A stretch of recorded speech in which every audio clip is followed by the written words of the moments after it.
Hello guys, welcome to my mini vlog. आयो भनिदिनु सन्चै हुनुहुन्छ होला।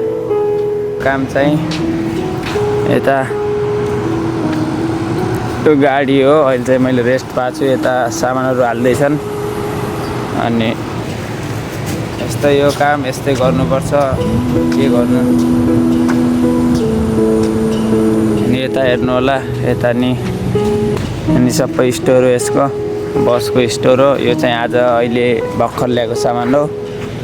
अनि यो चाहिँ यसको 22 मार्केटमा सामान पठाउनुपर्छ। एक एक लाइनमा एक एक सामानहरू आफ्नो आफ्नो लाइनको राख्नुपर्छ, किनभने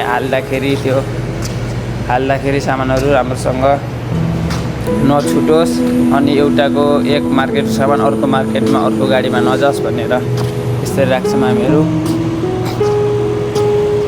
अहिले चाहिँ सब रेस्टमा गइसके अनि म र एउटा दिदी मलेसियाकै हुन्। म र एउटा दिदी चाहिँ अहिले गएको छैन। हामीहरू सब म र दिदी चाहिँ यहीँ छौँ। अरू सब रेस्टमा गइसके। अहिले मेरो चाहिँ आधा घन्टामा हुन्छ होला। एउटा हामी दुईजना मात्रै फोरक्लिप चलाउँछौँ। तीन फोरक्लिप छन्, 2 मात्रै छन्।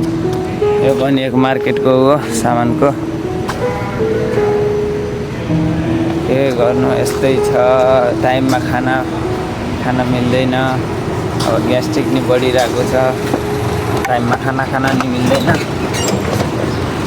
हस् गाइज, अब अर्को भ्लगमा मिल्छौँ। आयो यो भ्लग राम्रो भयो, लाइक सपोर्ट सब्सक्राइब गरिदिनु होला।